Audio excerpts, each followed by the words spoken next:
ای ای ای ای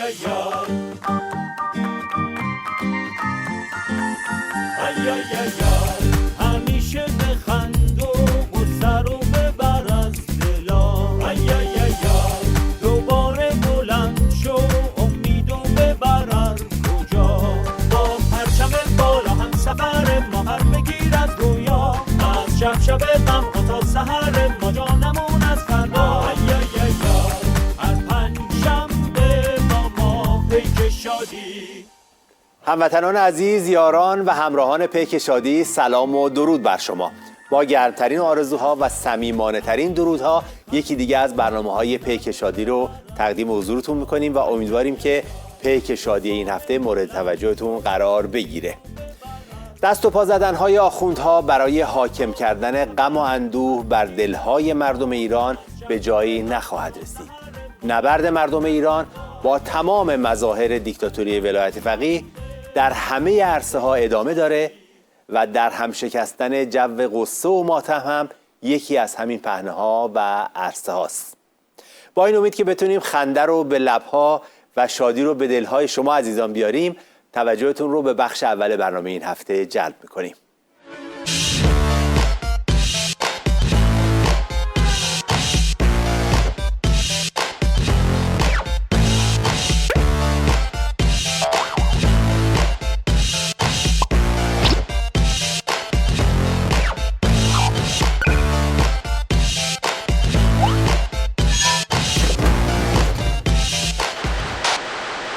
هفته خبر تو خبر داره براتون از ادامه سریال خالی بنده های عظما که سگ و سیلای خودش رو هم به خنده میندازه، چه برسه به مرغ پخته.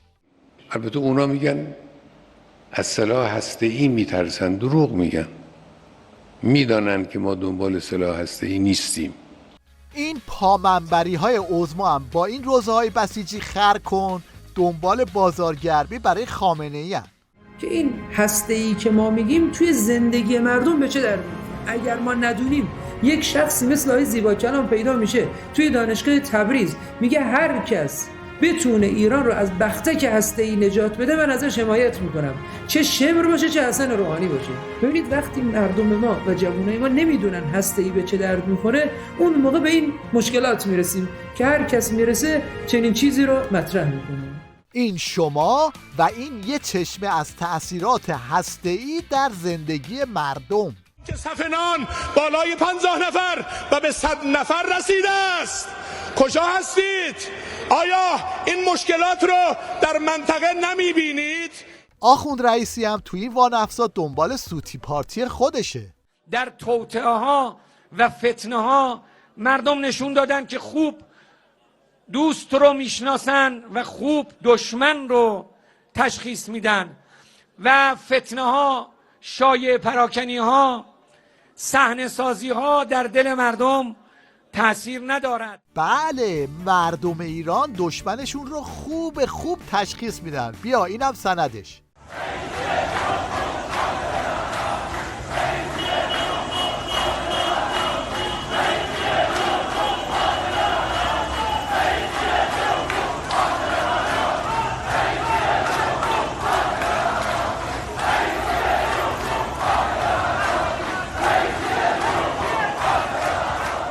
باقی سگ و سیلای عظما هم دنبال قمپوز درمانی و اینجور ادواتواران. امروز دشمن ابهام راهبردی داره که در همراه این ناوگروه با توجه به ظرفیت و توانمندی که بوده چه تجهیزات زیر سطحی وجود داشته که هیچگاه نتونست بهش دست پیدا بکنه و برسه و بفهمه که چه هست، کجاست و چگونه داره فعالیت انجام میده. به این سرتشتک قراضه باید گفت ناوگروه رو ول کن، فعلا رفقای خودتون رو بچسب که یکی یکی دارن چپ میکنن. چه رفقایی ما داریم که چپ کردن. چرا؟ رفیق دهه 60 پاش تو جبهه و جنگ بود، یه پاش تو شارود چپ کرده. چرا؟ رازش چیه؟ رازش راز عجیب و غریبی نیست.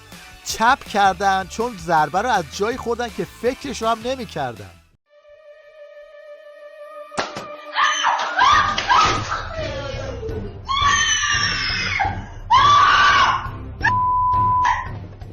این هم یکی از همون مهره‌های چپ کرده نظامه که هر جا میرسه شروع میکنه به قرقر کردن. برای چی؟ برای چی ما باید در یه حالت غیر عادی زندگی کنیم؟ هدف چیه؟ یعنی مثلا ما نمیدونیم هدفمون چیه. یعنی هدف اینه که اول بعد آمریکا از بین بره، بعد ما وارد زندگی طبیعی بشیم، یا نه شما قبول داری بالاخره آمریکا یه قدرتیه، یه قدرت نظامی، اقتصادی و غیره. با یه فرمانش تمام بانک‌های دنیا به حرفش گوش میدن، با ما همراهی نمیکنن. حالا با یک چنین دشمن قدار قدرتمند چیکار باید بکنیم؟ چه جوری باید برخورد کنیم؟ این که همینجوری هی بگی مرگ بر آمریکا چنین از این نقدایی که میگن دیگه جهان تک قطبی نیست، آمریکا رو به افول و کت خدا نیست. حالا اگرم مثل گذشته نباشه بالاخره الان قدرت اول دنیاست. مشنگستان این هفته رو با این اراجیف رئیس جمهور عظما شروع میکنیم که خودش هم نمیدونه چی داره میگه. رشد تولید ما تورم رو با رکود دنبال نمی کنیم. بعضی از کشورها مهار تورم کردن اما با رکود، ما مهار تورم رو با رشد تولید دنبال میکنیم. اگه سوالتون شده که چطوری مهار تورم رو با رشد تولید دنبال میکنن، یه نگاهی به این بندازید. یه امسال رو فقط نگاه کن. ستاد امر به معروف سال 1401 بودجهش بوده 56 میلیارد، الان بودجهش 126 میلیارد تومان شده، یعنی 125% رشد داشته. عمق فاجعه اینجاست نهاد ریاست جمهوری سال قبل بوده 1547 میلیارد تومان بودجهش، الان 8976 میلیارد تومانه، یعنی 480% رشد داشته. وای خدای من، مؤسسه امام خمینی سال 1401 بوده 52 میلیارد تومان، الان بودجهش 268 میلیارد تومانه، یعنی 415% رشد داشته. بعد مجلس خبرگان رهبری میدونی اینجا کجاست؟ اینجا همونجاست که آقای جنتی رو ول نمیکنه. سال 1401 بوده 9 میلیارد تومان، الان رسیده به 22 میلیارد تومان بودجهش، یعنی 144% رشد داشته. فاجعه اصلی اینه. بعد حقوق وزارت کار سال 1401 6 میلیون تومان بوده، الان 8 میلیون تومانه، یعنی فقط 25% رشد داشته. این هم یکی از محصولات رشد تولید در نظام ولایت. پرایدی که با گاری تصادف کرده و این بلا سرش اومده. این پراید میزان خسارت میبینید، سقف هم جمع شده، با این گاری تصادف کرده بود. با این گاری آخه هم نگفت. این مشنگ عضو استبل عظما هم چند وقت پیش گفت لنکروز هیچ فرقی با 206 نداره، مردم هم ولکنش نیستن. آقا برای ما هم دعا کنید یک لنکروز خدا ما بده انشالله که با 206 فرقی نداره.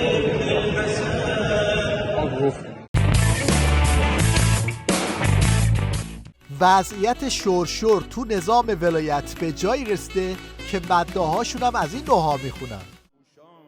سربهای مذاب سرد شدند، قهرمانهای جنگ طرد شدند، سرخی روی ملت از سیلیست، کف بازار جنگ تحمیلیست. دادن خرج خانه هیهات است، نان خالیش هم مکافات است. فقر و ظلم و فساد میبینیم، در خبرها زیاد میبینیم که فلان نقطه اختلاس شده، مملکت لقمه خواص شده، یا فلان توله فلان مسئول میخورد در دلار نفتی وول. کار این جوجه تئوریسین مشنگ نظام هم در هر حال روشنه. پرت و پلاگویی مثل این والده ما یه سینی چای برداشت آورد گذاشت جلوی من همینجوری که سرم روی پشتی گذاشته بودم خوابم بود. حالا یادم نیست خوابم برده دیگه، برگشتم چای بخورم، تو خوابم اون سینی همینجوری چشم بود تو زمین بود. یعنی واقعیت خیلی به خواب چسبیده، من متوجه نشده بودم خوابم برده بود. نگاه کردم دیدم یه پرنده اومده، نمیدونم یا کریم بود چی بود، الان حضور ذهن ندارم، پرنده بود اومده توی خونه، موقع برگشتن دیدید این پرنده ها گیر میکنن میخورن به شیشه، اینو دیدید یا نه؟ شیشه رو فکر کنن فضای بازه. من دیدم این پرنده محکم میخوره به شیشه، خون میپاشه روی شیشه. من دست بردم قندون رو بردارم شیشه رو بشکنم.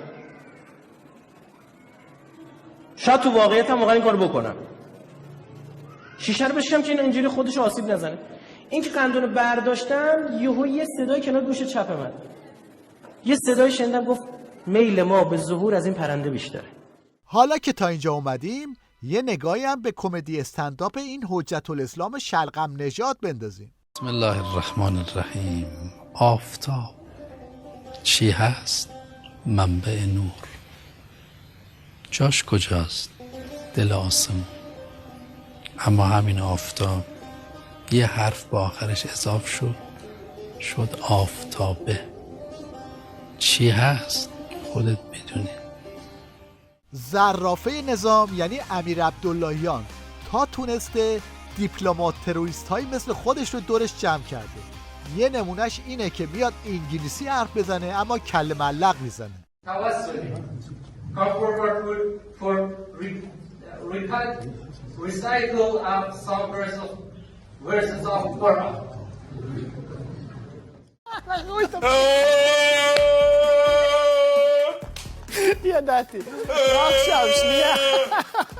بسیجی های وامونده این گوریل بد ترکیب رو آوردن تا به خیال خودشون جلوی شرشور تو نظام رو بگیرن و درباره خطرات فضای مجازی هشدار بدن. خانومایی که اینجا نشستین، دختر خانوما، اگر شما تو گروه های مجازی یه خبری رو براتون بفرستن جمهوری اسلامی فلانجا فلان کسک رو اینجوری کرد، جمهوری اسلامی فلانجا بهمان کسک رو اینجوری کرد، اگر این برای شما یقین نشده باشه بعد منتشرش بکنید یه جای دیگه، شما تو گناهش شریک میشید. اما جالب اینجاست که کسی تا آخر همین معرکه هم دووم نمیاره و مجری ولایت مدار مجبور میشه اینطوری به التماس بیفته که تو رو خدا بمونید و جایی نرید. انرژیاتون افتاده؟ آره یا نه رو بلند بگین، من نشیدم. خسته شدین؟ بله. برنامه امشب مال شماست، حیف از دستش میدین. اونایی که دارن میرن باخت کردن، شما بمونید تا انتهای برنامه، چون تمام این تدارکات برای شما دختروی نازنین اهوازیه. حیف از دست بدین برنامه امشب رو. موافقین؟ میمونین تا انتها؟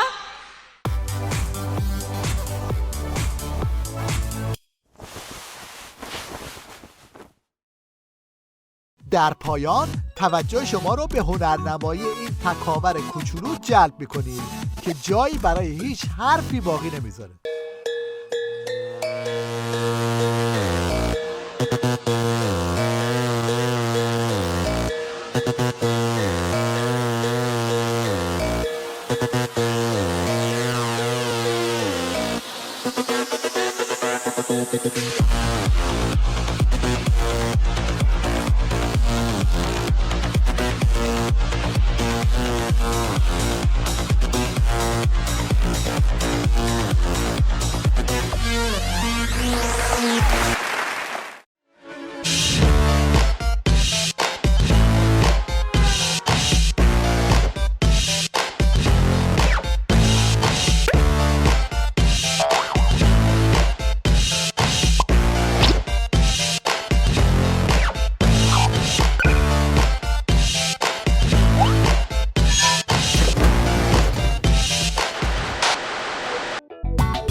Listen to some music?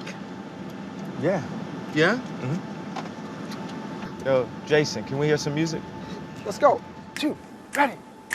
رئیسی این روزا هی مرد سفر، خودش علوس مکند مرد ددر، هی مخواد ریخت شدور بین ببیند، مثل شوفر پشت فرمان بشیند، یکی نیست به شش بگد کن بزباش، برو فکر اون عبا اما مباش، دراکولا پیش تو مارمولک است، مدرک دکتراتم زالزالک است هرچی یاد گرفتی تو اوین بوده است ریشه تاویزان به روس و چین بوده است هی مری گرم و خوری تو استانا فایزرم زدی چه باک از کرونا پاد به قدرین برسد قلم مشد اما مت بر سر چوب علم مشد مزنیم مشتاله توی دهن خودت با اون پدر زنه سفر استانی چی از سرخور جای استان مفرستیمت تو جور سفر استانی چیز از سرخور جای استان مفرستیمت تو جور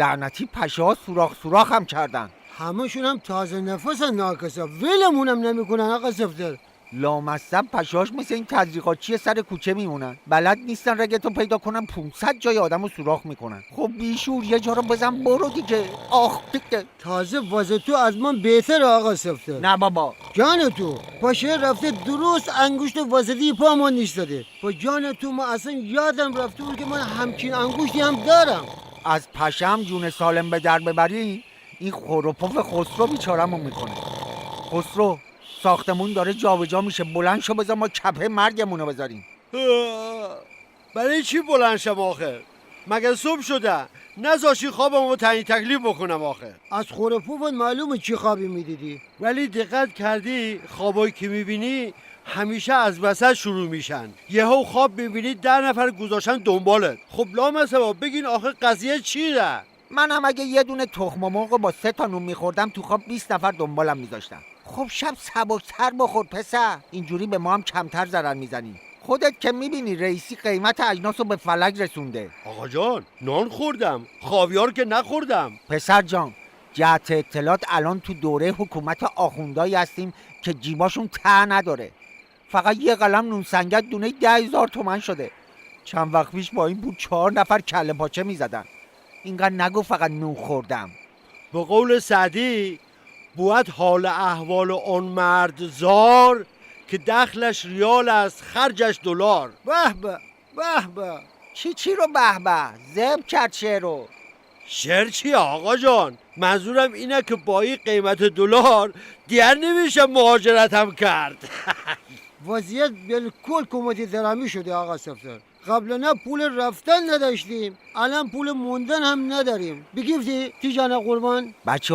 بذارید شما رو این دم آخری یه نصیحتی بکنم که عاقبت به خیر شین 3 چیز تو زندگی هست که اگه رعایت کنین آدم موفقی میشین خوب حالا برید تحقیق کنید این 3 تا چیز چیه خوب اینجوری هم نگام نکنید من اگه خودم بلد بودم که الان اینجا نبودم بابا آقا جان شما ما هم گرفتی ها من چقدر ساده هم جان تو فکر کردم میخوای راه پول در آوردن به ما بگی اسی جان اینجا ایرانه این مملکت آخوند داره میفهمی آخوند میدانی آقا جان من واقعا به انسانای اولیه حسودی میشه چون تنها خطری که تعدیلشان میکرد خرس و پلنگ بوده نه آخوند یا الله آقا صفتر ساعت 1 شبه صداتون نمیذاره بچه ها بخوابن ببخشید جواد آقا نمیدونستیم شما هم پشت بوم خوابین تازه اگه ما حرف نزنیم خروپف خسرو کل امواج یوتلسات رو پوشش میده با اون مشکلی ندارین؟ چاره دیگه ای نیست هست؟ راستی جواد آقا بابات چی شد؟ تونستی از بازداشتگاه آزادش کنی یا نه؟ آره امروز بردیمش بیرون الان طبقه پایین تو اتاق خوابیده حالا قضیه دستگیریش چی بود؟ والا دیروز از پاسگاه زنگ زدن که بابامو همراه یک زن و شوهر رهگذر در حال کتک زدن یه آخونده گرفتن منم رفتم ببینم چی شده وقتی رسیدم مأمور کلانتری از اون مرده پرسید چرا آخوند و کتک زدی؟ طرف گفت خب به حجاب همسرم گیر داد منم شاکی شدم با همسرم دوتایی زدیمش بعدش به بابام رسید، پرسید تو چرا زدی؟ بابام گفت فکر کردم انقلاب شده. دم بابات گرم، تا تنور داغ بوده چسبانده. میگم حالا چطوری تونستی آزادش کنی؟ هیچی، رفتم آخونده رو یه جا خلوت گیر آوردم، بهش گفتم تو که میدونی کله پا شدن نظام نزدیکه، منم آدرس تو رو دارم، اگر رضایت دادی، اگر نه اون وقت منم و توی و یه زمندار اینقدی. آخوندی هم وقت تلف نکرد، پرید رفته رضایت داد، هر سه آزاد شدن. جواد آقا ایول داری. چی خوره پوفی میکنه، انگار واسه قصه تعریف کردن. صد رحمت به خرس گریزلی. گریزلی کی آقا سفتر؟ همون که بغل دستت خوابیده.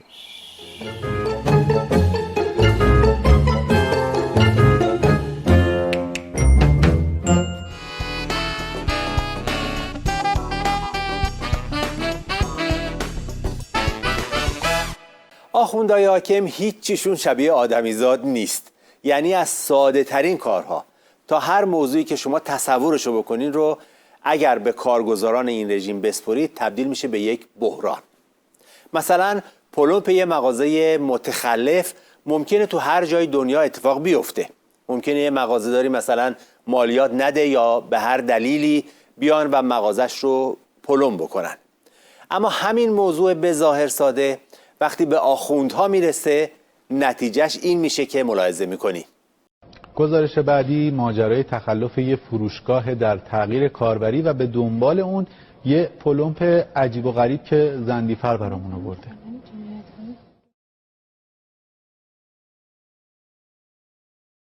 همطور که مشاهده میکنید این فروشگاه هم با حضور مشتریان و کارکنان این مجموعه پلم کردن و ساعت هاست که در این فروشگاه حبس شدن. مشتری بودی؟ از ساعت 8 واسه اومدیم اینجا دیوونمون کردن، هر چی زنگ می‌زنیم، به هر چه زنگ می‌زنیم، آتش نشانی زنگ زدیم، نیروی انتظامی زنگ زدیم نمیاد. شما مشتری؟ من برای دانشگاه اومده بودم خرید کنم، ما رو اینجوری نگه داشتن. 1000 نفر به من زنگ زدن. الان من جواب دانشگاه رو چی بدم؟ یعنی الان مهلت ندن شما بیاد اینو بعد در رو پلم کنن؟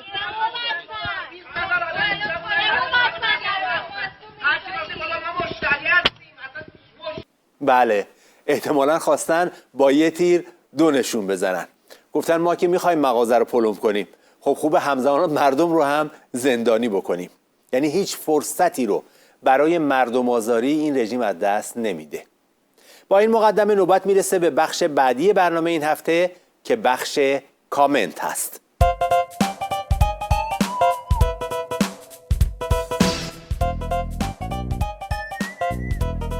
دوستان سلام، وقت همگی بخیر و خیلی متشکریم که این هفته هم با کامنت همراه هستید. من هم سلام عرض می‌کنم خدمت شما. اجازه بدید بدون از دست دادن وقت بریم سر بحث اصلی و همون قولی که هفته پیش داده بودیم، یعنی یه عظما، یه رز پاسدار حاجی زاده و یه فروند موشک هایپرسونیکی با 15 برابر سرعت نور. 15 برابر سرعت نور. بریم. این قسمتی که می‌بینید تا تشریف بیارید تا این قسمت جلو، تا این نقطه، این موتور و پیشران مرحله اوله. موقعی که موتور روشن میشه این موشک تا نزدیک منطقه هدف این سرجنگی رو میتونه ببره. این خاموش میشه، این تیکه جدا میشه. در اینجا مرحله دوم موشک کارش شروع میشود. این در چند صد کیلومتری هدف شروع میکنه به حرکت کردن در سمت و ارتفاع و حرکت‌های ترکیبی. پیشران و سر جنگی و این از اون جدا میشه و بعد حرکت ترکیبی و خب بعد این مسخره بازی‌ها چه دردی قراره دوا کنه از خامنه‌ای؟ اولین باره تو صحبت حاج زاده رو گوش می‌کنی؟ واقعا اینجوری ندیده بودم. هیچ دردی قرار نیست دوا کنه، من درد عظما رو بیشتر می‌کنه. این حاجی زاده فکر می‌کنه با این بپر و جست و خیز و این وراجی‌ها میتونه حال بسیجی‌ها رو جا بیاره. آخه بسیجی ببینه کف خیابون دشمنای نظام، یعنی همه مردم ایران هستن، کف خیابون رو چیکار کنه؟ موشک هایپرسونیک بزنه وسطشون؟ آره واقعا این اصلا یه مشکلی شده برای از یه طرف آخوندا میخوان تعریف کنن، تبلیغ کنن این موشک‌ها رو، از یه طرف دیگه با مردمی مواجهن که خب نون شب ندارن. خب نتیجهش این میشه. ببینین چی میگه. حالا ممکنه بفرمایید خب بله موشک که نون سفره ما نمیشه، ما مشکلمون نون سفرمونه، درسته؟ ما مشکل معیشت و اقتصاده، درسته؟ ولی اینها همه از مسائلی است که انشاءالله به فضل پروردگار باید امید داشت. بله. جالبه این آخوندا قراره یعنی تقسیم کار باید این موشک حاجی زاده رو تبلیغ کنن، ولی با این حرفایی که میزنن هی سیخ یکی از پک و پهلوی عضما میره فرو. تازه یکیشون گفته آقا این موشک رو ول کنید، بیا یه خودرو بسازید، آبرویی نداشتمون رفت. واقعا جای شرمه، جای تأسفه ما به بالاترین و قویترین موشک دنیا که در انحصار 3 کشور بوده دست پیدا بکنیم، بعد در کشور ما بیان خودروی 40 سال پیش مثلا فلان کشور رو بیایم چراغش رو عوض بکنیم، بیایم روی درش یه خطی بندازیم، بیایم مثلا سپر و کاپوتش رو یه تغییر ایجاد بکنیم، بگیم بله ما خودروی جدید ساختیم. بابک تو با اولین الگوریتم پردازشگر کوانتومی جهان آشنایی داری؟ که گفتی چی از یه تریلی اسمش بود، اینقدر با تاکید گفتی آدم میترسه فکر کنه بهش اصلا. اسمش که هیچ، عکسش هم هست. اینا توی دانشگاه دریایی رژیم اومدن از اولین محصول الگوریتم پردازشگر کوانتومی در جهان رونمایی کردن. این سیاری هم با همین لبخند بلاهتباری که می‌بینی دستش گرفته داره نشونش میده.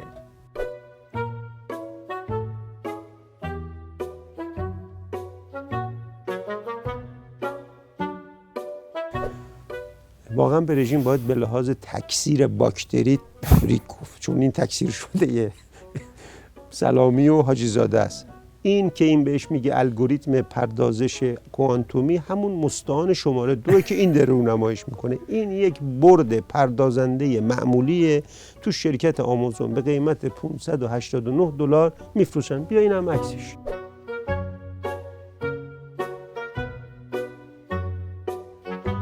قشنگ میشه سفارش بدی بخری. بله هر چند تا میخوای. فقط من پیشنهادم به این سیاری اینه که تازه که شروع کرده به امر خالی بندی بره پیش حاجی زاده یاد بگیره، چیزی رو نشون نده، یه چیز کلی بیاره بگه اینو ما ساختیم، این زمین اون هوا، کلی وارد جزئیات که بشه این قافا ازش در میاد که جمع کردنش. بعد دیگه نشون میدی دیگه تو آمازون نشون میدی. یعنی باید این ترمم پیش حاجی زاده و صاحب مستعان یعنی سلامی بگذره. این بعد یه اسم عجیب غریبی هم روش گذاشته که تو مثلا نگاه کنی الگوریتم و پردازشگر فکر کنی مثلا بسیجی‌ها فکر کنن خیلی چیز عجیب غریب خارجکیه. بله. ببین این همه قانونمندی اسم گذاری، هر چی آخوندا و پاسدارا اسمای عجیب غریب و دهن‌برگون میذارن بدون جنس خیلی بنجله. شاخصش هم همین خامنه‌ای بهش میگن مقام عظمای ولایت، تهش با یک روزه خون وافوری دوزاریه که رنگش کردن الان 40 ساله به اسم ولی فقیه. میرا اینا که تا الان گفتی همون قطار پیشرفت بود یا تو همیشه ما رو یه سوار میکنی تو این قطار؟ نه قطار پیشرفت دیگه قدیمی شده. این دست برداشت رئیسی ازش. این کشتی نوح بود، الان زدن تو کشتی نوح. اینها ما در حال ساختن کشتی نوح هستیم. کشتی نوح وقتی داشت ساخته میشد خیلی هم میگفتن یعنی چی حالا این چه فایده‌ای داره؟ وقتی طوفان آمد معلوم شد این کشتی فایدهش چی بود. بله ممکنه خیلی از این اقدامات در واقع نوحوارانه امروز خوب دیده نشه، ولی فردا که ثمره خودشون نشون داد و هوشمندان جامعه میتونن این فردا رو نشون بدن. این اون فردایی است که آقا میبینه و راحت امیدواره. راست میگه، واقعا راست میگه. کشتی نوح من قبول دارم اینا دارن میسازن، تا اون طبقه حیواناتش، اونم نه حیوانات اهلی، طبقه حیوانات وحشی، اون کف یعنی پایین ترین طبقه مال ایناست، وحشی ترین و درنده ترین حیوانات، یعنی پاسدارا آخوندا اون زیر. خب بریم سری بزنیم به جدیدترین تولیدات آخوند رئیسی ببینیم چی تولید کرده جدیدن. نیازه سر بزنیم طبق معمول اراجیف پوشا. آره یه چیز تو همین مایا. ما امروز تو بازارهای دنیا حضور داریم، کارمون رونق داره، کارهای ارزشمندی که به دست توانای شما داره انجام میشه. متقاضیان حرفایی که ما با بعضی از مسئولین عالی کشورها داریم میزنیم رسما دارن درخواست میکنن بسیاری از تولیدات ما رو، میگن هر چی شما تولید کنید ما بازار داریم براش. این تولیداتی که میگه که همه کشورها گفتن ما براش بازار داریم چه تولیداتیه؟ ما چرا ندیدیم تا حالا؟ یه نمونهش ذرت‌های گندیده تو انباراشونه. فیلمشو نگاه کن. ذرت‌هایی که می‌بینید فاسد شده و این در کنار ذرت‌هایی که فاسد نیست قرار گرفته.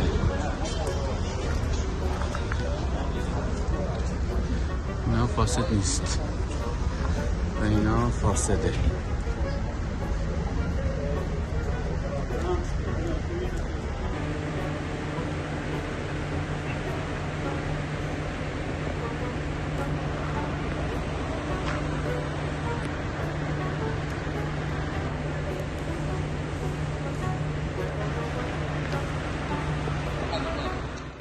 برای اینا تو همه کشورهای دنیا بازار هست؟ دقیقاً. حالا همینو اگه ببری بریزی تو همون استبل مجلس، همون استبل مجلس که خودشون میگن اساره رذیلت هاست، خود همون یابوهای مجلس نمیخورن. یعنی اونجا هم بازار نیست برای. اونجا هم بازار نداره. این صفت‌های عجیب غریبی که برای خمینی دجال درست کردن، امام خوبی ها، امام هیچ موقع هم نچسبیده. آره، امام دلسوزی ها، واقعا هر کدومش سوژه جوکه. ببین انیمیشن هم درست کردن براش، اونم رابطه امام قاتلشون با بچه ها. ببینید تیکه از این انیمیشنو. چند روز بعد امام صدای گریه دختر بچه‌ای رو شنیدند و فرمودند که اون دختر بچه رو نزد ایشون بیارن. دختر کوچولو که همچنان گریه می کرد با نوازش امام و صحبت ایشون کم کم شروع به خندیدن کردن و بعد امام اون گردنبند رو به اون دختر بچه هدیه دادن. دختر کوچولو با خوشحالی امام رو بوسید و رفتن. حالا من میخوام یه نمونه از خوبی ها و مهربونی های این امام رذالت پیشگان رو که البته انیمیشن نیست، خیلی فیلم واقعیه، به شما نشون بدم. اونم با پاسدارا و گاووساله های خودش. ببین چه مهربونی میکنه، تازه دارن به نفع شعار میدن. تو دیگه فکر کن با مهربونیش با بقیه مردم چطوری و تکلیفش چه خواهد بود. بله.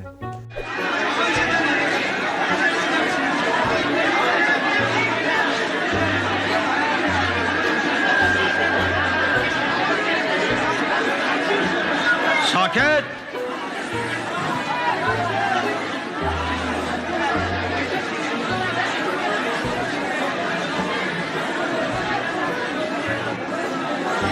اسلام با خون رشد پیدا کرد. از اونجایی که کفگیر آخوندا بدجوری به تاییدیک خورده، رفتن سراغ حراج. اونم چه حراجی؟ حراج آب سنگین. ببین سخنگوی سازمان انرژی اتمی رژیم گفته مشتریان آب سنگین ایران در صف انتظار هستند. ما از آب کره میگیریم و صحبت از لیتری بیش از $1000 است.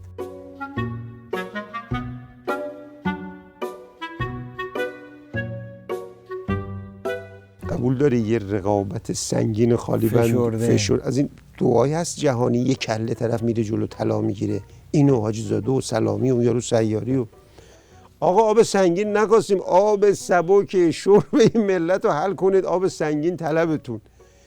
همین سایت فارس، همین خبرگزاری فارس مال سپاه پاسدار خودتون نوشته آب مناطقی از تهران قطعه، آب سنگین طلبتون، همین آب سبک شربشون مردم قطعه.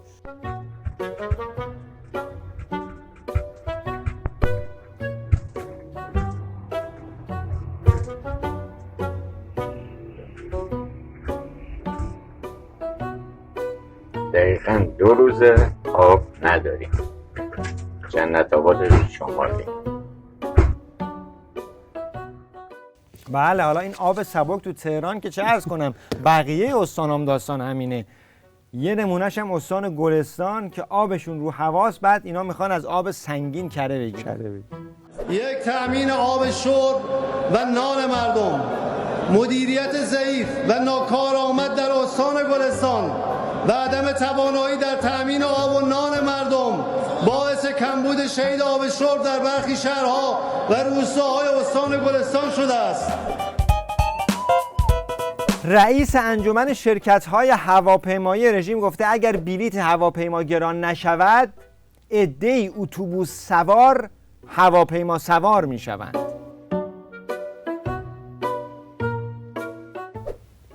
اتوبوس سوار کیه دقیقاً؟ واقعا وقاحت و منتهای وقاحت همینه. راست میگه دیگه، هواپیما تو رژیم مال خامنه‌ای و پاسدارا و آقازاده ها و ژنای خوکه، همون تن لشایی که تا دیروز فرغون هم سوار نمی‌شدن. از روزی هم که تن لششون پهن شد رو سفره انقلاب فقط کارشون غارته. تازه جت شخصی و هواپیما تازه این سوار و رازالعباش اصلا پول بلیت نمیدن. راست میگه دیگه، اتوبوس سوارا چرا باید بنجای اینا رو تنگ کنن؟ اتوبوس سوار باید اتوبوس سوار شه. حالا خودشون یادشون رفته که قبل از اینکه انقلابو سرقت کنن دوچرخه دست دوم هم قسطی می‌خریدن. خب میریم سراغ کامنت یه جمله. بابک یک جمله بیشتر بشه بوق میزنه. من یعنی هنوز اون محدودیت برای من برقراره. یک جمله بیشتر بشه بوق میزنه. این بنر رو توی زنجان نصب کردن، نوشته ما مردم شریف زنجان بابت آسفالت های بیکیفیت و همچنین آب گرفتگی معابر زنجان در بارندگی اخیر از نماینده محترم زنجان جناب آقای دکتر مصطفی طاهری و دست نشانده های ایشان شهردار و استاندار محترم عذرخواهی میکنیم. میگن عذرخواهی بدتر از 1000 تا فحش آبدار، بدتر و نابدتر. خب بینندگان عزیز، کامنت این هفته هم به پایان رسید. حرفی باقی نمیمونه جز آرزوی سلامتی برای شما و تا دیدار بعد خدا نگهدار. شاد و سرفراز باشید. خدا نگهدار.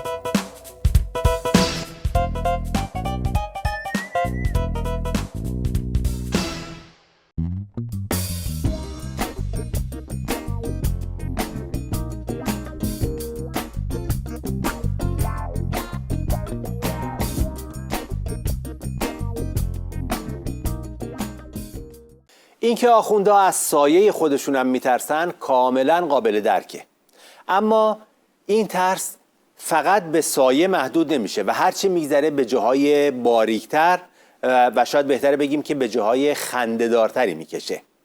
مثلا در خبرها بود که مزدوران نیروی انتظامی به پارک لاله حمله کردند و یک عده‌ای رو به دلیل شرکت در بازی عمو زنجیرباف دستگیر کردند. احتمالاً اگر دلیلش رو هم بپرسید میگن تو این مملکت یه نفر زنجیر میبافه، اون هم خامنه ایه. پس منظور از عمو زنجیرباف هم خامنه ای هستش. اونجایی هم که تو شعرش میگه پشت کوه انداختی، احتمالاً منظورش عمق استراتژیک عظماست. اونجایی هم که میگه چیچی آورده نخوچی کشمیش، لابد منظورش واردات جنسای چینیه. خلاصه اینکه آخوندها در بهانه تراشی و به هم بافتن این اباطیل لنگه ندارن. بریم به دهکده فینیتو و ببینیم که اونجا چه خبره. فینیتو روزی روزگاری یک طلافروشی خفن در فینیتو بودندی و زرگر هم زرگری همی می کردندی. سلام پسرم. قالقال تویی؟ قالقال کیه؟ من فرشته نگهبان تو هستم. بشین ببینم بابا نفله، خودتو به همه رنگی در آورده بودی الا به رنگ فرشته نگهبان ما. من گول تو رو همین نخواهم خورد. سلام مرد زرگر، یک انگشتر طلا مرا همی بده. نکند شما هم مثل قالقال نقشه‌ای برای من کشیده می باشندی. کدام قالقال؟ همین قالقال دیگر. ما که قالقالی نمی بینیم. اصلا قالقال اینجا چه کار می کنندی؟ بیا برویم ریس ریس، این دیوانه شده است. دیدی مرد زرگر؟ به غیر از تو کسی من را نمی بیند. از اهالی خاص فینیتو می باشندی که می توانی فرشته نگهبانت را ببینی. آهای مشقلقال، آیا تو این قالقال را اینجا نمی بینی؟ من که کسی را نمی بینم. کدام قالقال؟ انگار واقعا این فرشته نگهبان من است. آری پسرم، من فرشته نگهبانت هستم. من چیزی از تو نمی خواهم، فقط این دستمال را به صورتت بمال تا روزیت بیشتر شود.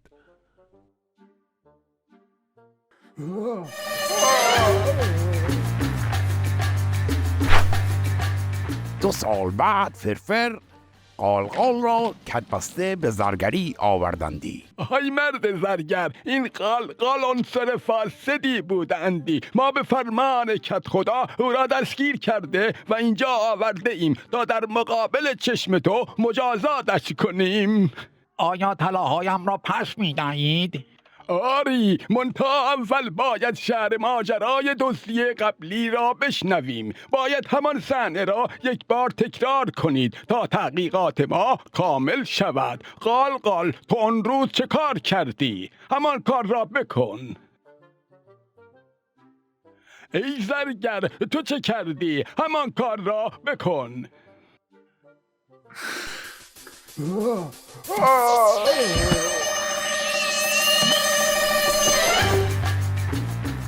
این حکایت خیمه شبازی انتخابات فینیتوه که کت خود هر بار یه بامبولی جوری میکنه و تهش هم هیچ چیزی نیست جز سرکیسه کردن ملت.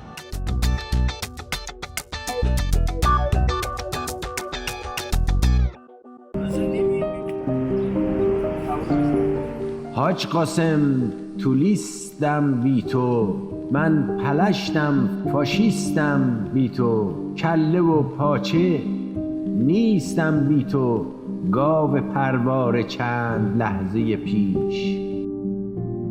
بیت عظما پر از سپاهی بود، شکمی از عزا در آوردند، مغزهای بسیجی آگندی کاه از طویله آوردند. تازه فهمیدند قابلمه ها ریش عظما چقدر می ارزد.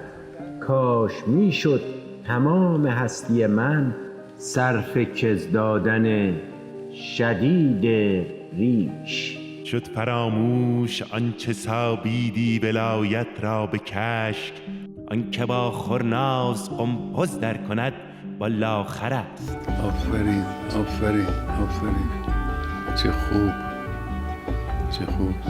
پسته ها را یکی یکی خوردند، آخر ماجرا دو در کردند.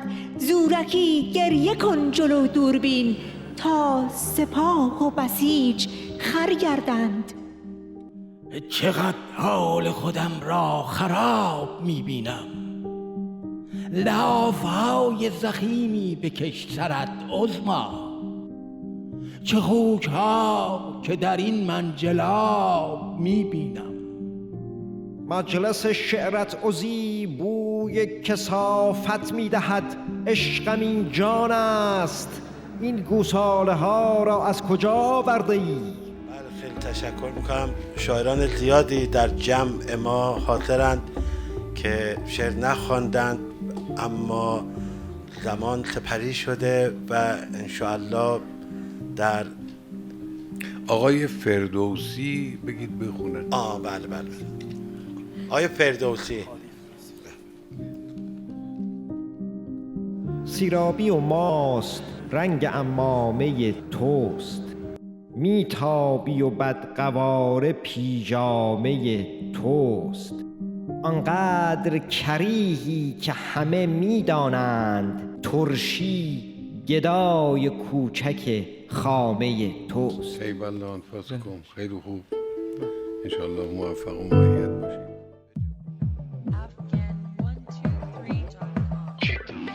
این همه آتش سوزوندی آخرش، همه جا موشک پروندی آخرش، به امید بمب هستی بسیجی ها رو دنبالت کشوندی آخرش.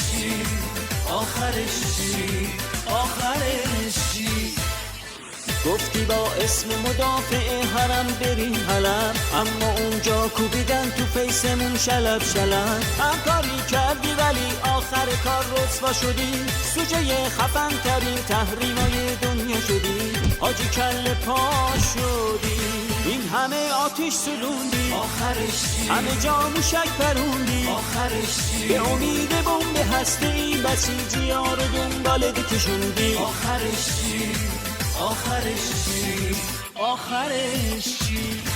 ما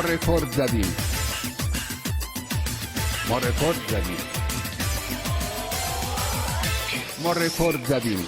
خوب میدونی که دیگه آخر خط سیدلی، دیگه وقتشه بلنشی عظما از رو صندلی، واسه حفظ روح برجام داری سگدو میزنی، اما تو با این کارا گور خودت رو میکنی. این همه آتش سلوندی آخرش، همه جا موشک پروندی آخرش، به امید بمب هستی بسیجی ها رو دنبالت کشوندی آخرش. آخرش چی؟ آخرش چی؟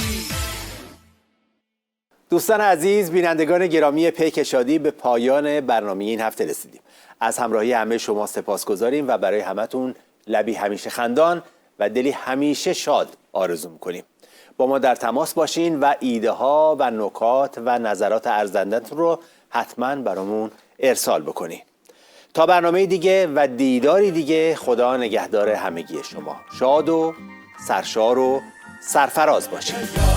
همیشه بخند و سر و ببر از دلا، دوباره بلند شو امید و ببر کجا، با پرچم بالا هم سفر ما هر بگیر از گویا، از شب غم تا سحر